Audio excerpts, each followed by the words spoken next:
Hello everyone, welcome you all to this video lecture series of International Relation। इस video lecture में हम लोग Gujral doctrine के बारे में देखेंगे। अभी तक हम लोग लोकेस्ट पॉलिसी, पंसिल एग्रीमेंट, कौन कौन सा पिलर्स हैं इंडियाज़ के फॉरेन पॉलिसी को जो डिटरमाइन करता है, factors determining the India's foreign policy, ये सब चीज़ अभी तक हम लोग देख चुके हैं। अब हम लोग इस लेक्चर में गुजराल डॉक्ट्राइन देखेंगे। सबसे पहले देखते हैं कि गुजराल थे कौन।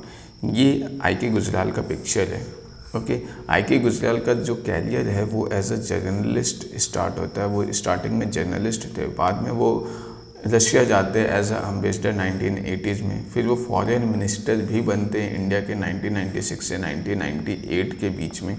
इवन वो 12th प्राइम मिनिस्टर होते हैं इंडिया के 1997 से 1998। इनसे रिलेटेड एक केस स्टडी भी है 1971 इलेक्शन का, जिसको हम लोग एथिक्स पेपर में यूज़ कर सकते हैं as an example of honesty. Okay, I K Gujral का जो केस स्टडी है उसमें क्या है कि बेसिकली जब 1971 का इलेक्शन हो रहा था, उस वक्त आई के गुजराल जो थे वो इंफॉर्मेशन एंड ब्रॉडकास्टिंग मिनिस्टर थे 1971 में। उस वक्त क्या होता है कि जो संजय गांधी थे वो आई के गुजराल को डिक्टेट करते, ये ऑर्डर देते कि कुछ दूरदर्शन में टेलीकास्ट करने जो उनके टर्म्स एंड कंडीशन के अकॉर्डिंग हो, जो संजय गांधी जैसा चाहते वैसा ही दूरदर्शन में टेलीकास्ट करना हो। अगर ऐसा होता तो उससे क्या होता कि जो भी पब्लिक है वो उस चीज़ को देख के इन्फ्लुएंस होता, क्योंकि जो वो टीवी पे देखेंगे उसी चीज़ को तो वो सच मानेंगे। तो जो आई के गुजराल हैं वो ऐसा करने से मना कर देते कि नहीं, क्योंकि ये इलेक्शन का पीरियड है तो वो उस चीज़ को फॉलो नहीं करेंगे जो संजय गांधी डिक्टेट कर रहे हैं। इसका रिज़ल्ट क्या होता है कि 1972 में उनको इस पोजीशन से, जो इंफॉर्मेशन एंड ब्रॉडकास्टिंग मिनिस्टर थे, उस पोजीशन से उनको हटा दिया जाता है। तो ये उनका एक ऑनेस्टी का एग्जांपल था कि भले ही पद से क्यों ना हट जाए, लेकिन जो सही है तो वो सही का साथ देंगे। ओके, तो इस चीज़ को हम लोग एज ए एग्जाम्पल एथिक्स में यूज़ करते हैं। अब आते हैं हम लोग इस लेक्चर का कोल चीज़ पे, जो है गुजराल्स डॉक्ट्राइन। बेसिकली गुजराल डॉक्ट्राइन है क्या? तो गुजराल डॉक्ट्राइन जो है वो एक्चुअली जब आई के गुजराल जो है वो 1996 में जब वो फॉरेन मिनिस्टर बनते तो उस वक्त ये गुजराल डॉक्ट्राइन को पास किया जाता है। बेसिकली ये जो गुजराल डॉक्ट्राइन है वो लोकेस्ट पॉलिसी का मॉडिफिकेशन है। लोकेस्ट पॉलिसी हम लोग प्रीवियस लेक्चर में देख चुके हैं कि 1992 में जो लोकेस्ट पॉलिसी आया था वो क्या था। तो लोकेस्ट पॉलिसी का मॉडिफिकेशन था गुजराल डॉक्ट्राइन, जो 1996 में आया था। इसमें क्या था, लोकेस्ट पॉलिसी में था कि अपने नेबर्स की तरफ देखो। नेबर्स की तरफ देखो में क्या था कि जितना भी साउथ एशियन कंट्री है, साउथ ईस्ट एशियन कंट्रीज है, इन सब पे फोकस होना चाहिए। ओके, लेकिन गुजराल डॉक्ट्राइन का कहना था कि केवल फोकस होने से काम नहीं चलेगा। बेसिकली अभी तक जो भी लोकेस्ट पॉलिसी था, इवन जो पंसिल एग्रीमेंट था, ये दोनों का दोनों जो है वो इस बेसिस पे काम कर रहा था कि जो भी कंट्रीज़ के बीच में रिलेशन बनेगा वो म्यूचुअल बेनिफिट के बेसिस पे बनेगा। फॉर एग्जांपल, जैसे सपोज़ कर लो कि ये इंडिया है, इंडिया और ये श्रीलंका है। अब कहना था कि इंडिया और श्रीलंका में जो भी रिलेशन बनेगा वो इस बेसिस पे बनना चाहिए कि उससे इंडिया को भी फ़ायदा हो, श्रीलंका को भी फ़ायदा हो। सपोज़ अगर इंडिया और श्रीलंका कोई एग्रीमेंट साइन कर रहा है तो उस एग्रीमेंट से इंडिया को भी फ़ायदा होना चाहिए और श्रीलंका को भी फ़ायदा होना चाहिए। ये लोकेस्ट पॉलिसी और पंसिल एग्रीमेंट दोनों इसी प्रिंसिपल पे काम करते थे। लेकिन गुजराल डॉक्ट्राइन का कहना था कि नहीं, इस प्रिंसिपल पे हम लोग सारे नेबरिंग कंट्रीज़ के साथ या जितने भी छोटे छोटे कंट्रीज़ के हैं उनके साथ इस प्रिंसिपल के बेसिस पे हम लोग ट्रस्ट डेवलप नहीं कर सकते। ऐसा क्यों होगा? फॉर एग्जांपल, इसको रियल लाइफ एग्जांपल से ले लो कि मान लो ये ए एक पर्सन है और बी एक पर्सन है। अब ए और बी जो है ये जो भी रिलेशन बना रहा है वो इस बेसिस पे बना रहा है कि इससे दोनों का फ़ायदा हो। मतलब अगर ए कोई भी काम करेगा, ए और बी कोई भी काम करेंगे तो वो इस चीज़ को इंश्योर करेंगे कि इससे दोनों का फ़ायदा हो।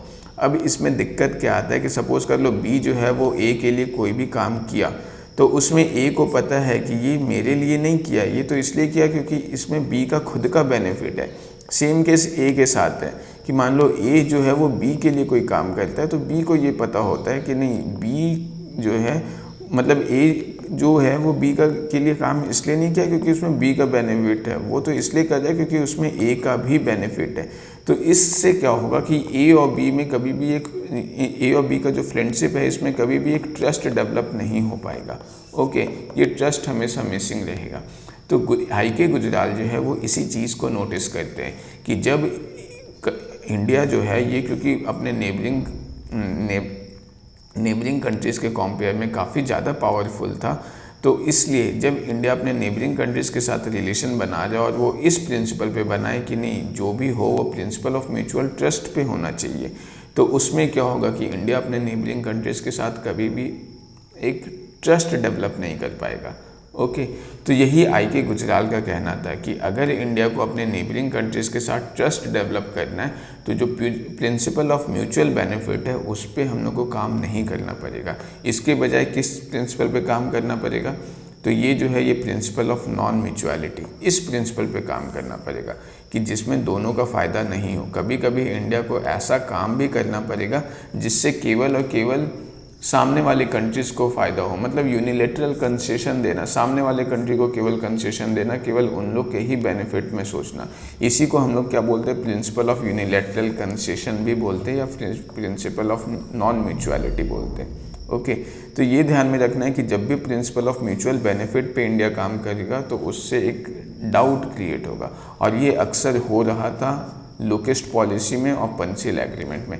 लेकिन यहाँ पे ये भी ध्यान रखना है कि प्रिंसिपल ऑफ म्यूचुअल बेनिफिट पे काम किसके लिए नहीं करने के लिए बोला गया है, ये नेबरिंग कंट्रीज़ के लिए और ख़ास करके जो छोटे कंट्रीज़ हैं उनके लिए। ऐसा नहीं कि जब इंडिया और यूएस जो है ये दोनों रिलेशन बनाएगा तो इसमें principle of mutual benefit follow करने के लिए नहीं कहा गया। इसमें principle of mutual benefit follow कर सकते हैं क्योंकि यूएसए ऑलरेडी बहुत बड़ा कंट्री है, इसके साथ हम लोग इस बेसिस पे भी ट्रस्ट डेवलप किया जा सकता है।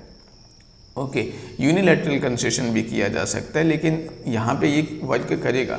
लेकिन सपोज़ कर लो जब कोई कंट्री बहुत ज़्यादा पावरफुल है, जैसे यहाँ पे नेबरिंग कंट्रीज़ में अगर देखें तो इंडिया बहुत बड़ा कंट्रीज़ है पॉपुलेशन वाइज भी, और इन कंट्रीज़ के कंपेयर में इकोनॉमिक वाइज भी काफ़ी बड़ा कंट्रीज़ है। ओके, नेपाल के कंपेयर में, भूटान, बांग्लादेश के कंपेयर में, ये सब के कंपेयर में। तो अब इंडिया जो है, इंडिया इन कंट्रीज़ के साथ केवल म्यूचुअल बेनिफिट पे काम नहीं कर सकता। इंडिया को यूनिलैटरली कंसेशन इन कंट्रीज़ को देना पड़ेगा, तभी एक ट्रस्ट डेवलप होगा कि इन लोग को लगेगा कि नहीं ये रियल फ्रेंड्स हैं। ओके, जैसे फॉर एग्जांपल 1996 में ये एक फ़रक्का सेटलमेंट हुआ बांग्लादेश के साथ, जिसमें इंडिया जो है वो बांग्लादेश को यूनिलैटरल कंसेशन प्रोवाइड करता है। बेसिकली ये फ़रक्का सेटलमेंट है क्या, ये देख लेते हैं। ये देखो, ये जो है ये हम लोग का गंगा रिवर है। ये गंगा रिवर जो है ये यहाँ पे फ़रक्का बैराज के पास से क्या होता है कि यहाँ पे ये इधर हुगली रिवर आ गया और ये इधर पद्मा रिवर होके ये बांग्लादेश में चला जाता है। अब क्या है कि ये इस जगह पे हल्दिया पोर्ट है। ओके, ये हल्दिया पोर्ट जो है वो समुद्र से लगभग 100-200 किलोमीटर जो है वो अंदर है। तो इस हल्दिया पोर्ट को वर्क करने के लिए कुछ अमाउंट ऑफ वाटर जो है वो हमेशा चाहिए ही होता है। तो इसलिए क्या होता था कि यहाँ जो फ़रक्का बैराज था इससे लिमिटेड अमाउंट ऑफ वाटर इधर जाता था और बाकी पानी इधर जाता था। लेकिन 1996 जो है, जो फ़रक्का सेटलमेंट होता है उसमें ये डिसाइड किया जाता है, इंडिया यूनिलैटरल कंसेशन जो है वो देता है बांग्लादेश को। उसमें ये होता है कि केवल उतने ही रिक्वायर्ड अमाउंट ऑफ वाटर जिससे हल्दिया पोर्ट चल सके, केवल इंडिया उतने ही वाटर लेगा और बाकी सारा वाटर जो है वो बांग्लादेश को दे देगा। ओके, तो ये जो था वो क्या था, ये एक टाइप का यूनिलैटरल कंसेशन था कि यहाँ पे इंडिया को तो इससे कोई बेनिफिट नहीं हो रहा है क्योंकि इंडिया के पास तो उतना ही वाटर आ रहा है जिससे ये हल्दिया पोर्ट क्या वर्क कर सके। लेकिन बाकी सारा वाटर किसको दे दिया गया, बांग्लादेश को दे दिया गया। क्यों, ताकि इंडिया और बांग्लादेश के बीच में एक ट्रस्ट डेवलप हो सके, ताकि बांग्लादेश को ये फील हो कि इंडिया जो है वो बांग्लादेश का वेलफेयर चाहता है।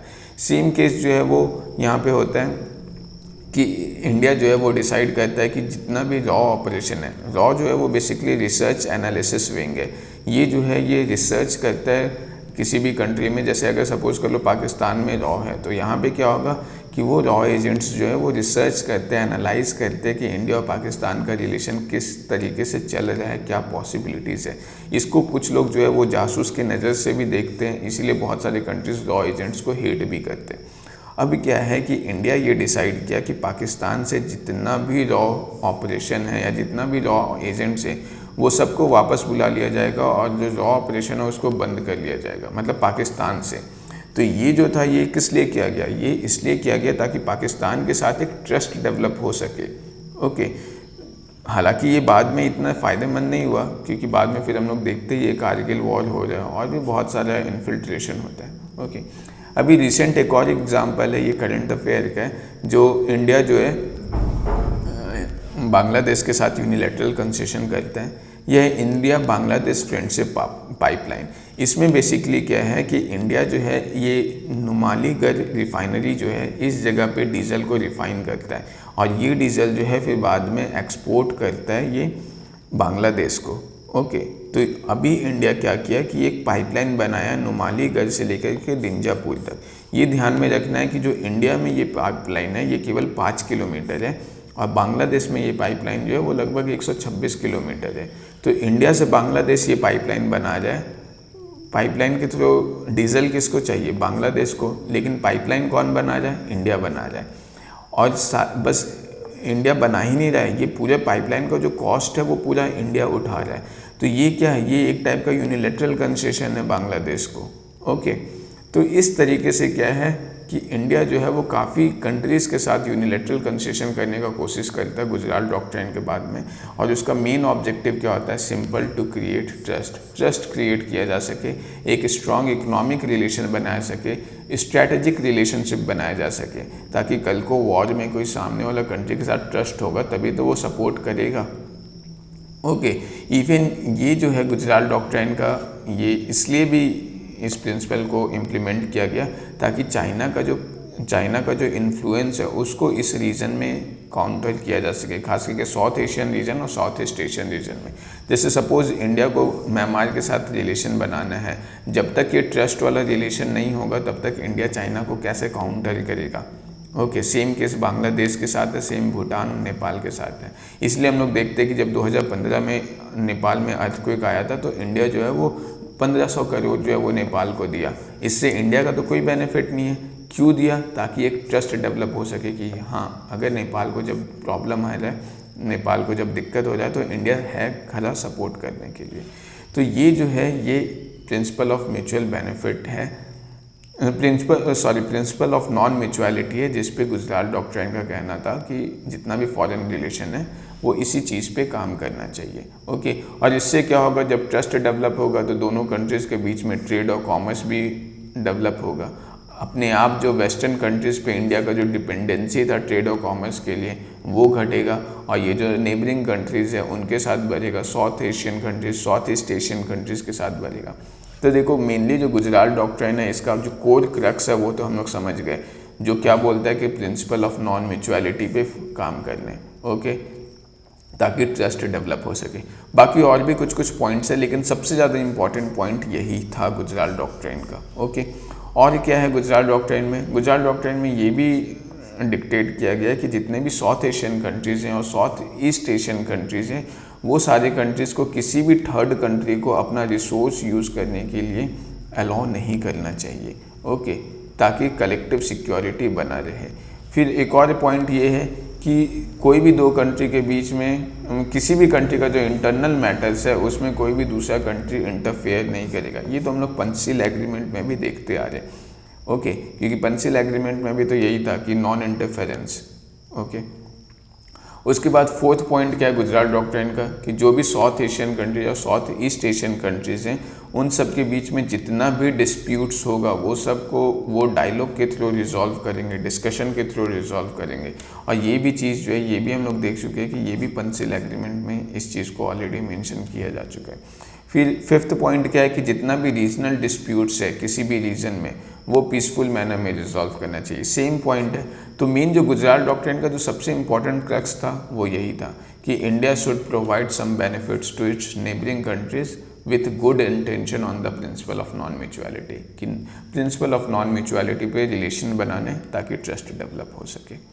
ओके, तो यहाँ पे ध्यान में रखना है कि ये जो पहला पॉइंट है वो किसको गाइडलाइन कर रहा है, वो केवल इंडिया को गाइडलाइन कर रहा है। बाकी जो सेकंड थर्ड पॉइंट है, फोर्थ फिफ्थ पॉइंट है, ये सब जितने भी south Asian south east Asian countries है सबके लिए एक टाइप का गाइडलाइन है। फिर एक और ये स्टेटमेंट है जो हम लोग यूज़ कर सकते हैं आंसर राइटिंग में। आई के गुजराल का जो ऑटोबायोग्राफी था मैटर्स ऑफ डिस्क्रिशन, उसमें आई के गुजराल जो है वो क्या कहते हैं, आई.के. गुजराल कहते हैं क्योंकि इंडिया का रिलेशन जो है वो चाइना के साथ और पाकिस्तान के साथ ऑलरेडी काफ़ी ख़राब है, इतना अच्छा नहीं है। इसलिए इंडिया के लिए ये बहुत ही ज़्यादा ज़रूरी है कि बाकी जितना भी कंट्रीज़ है उन सब के साथ एक कंप्लीट पीस का पॉलिसी इंडिया फॉलो करे।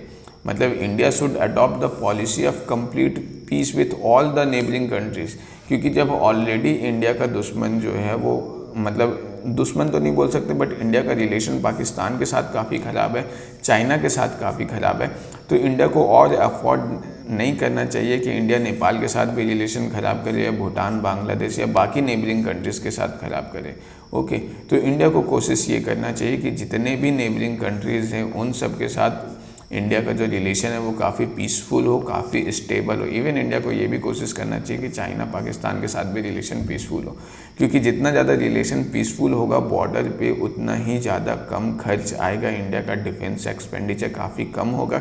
और अगर डिफेंस एक्सपेंडिचर कम होगा तो उस केस में जो पैसा बचेगा उसको हम लोग इंडिया का एजुकेशन सेक्टर में, हेल्थ सेक्टर में यूज़ कर सकते हैं, जिससे इंडिया जो है वो ज़्यादा जल्दी डेवलप करेगा, इनोवेशन में डेवलप कर सकते हैं, इसरो को दे सकते हैं हम लोग। ओके, अभी इंडिया का बहुत ही लार्ज अमाउंट ऑफ मनी जो है वो केवल डिफेंस एक्सपेंडिचर में जाता है, खास करके बॉर्डर एरियाज़ पे। ओके, तो ये जो था ये गुजराल डॉक्ट्राइन था। आई होप आपको ये वीडियो काफ़ी अच्छा लगा होगा। Thank you very much for listening this video.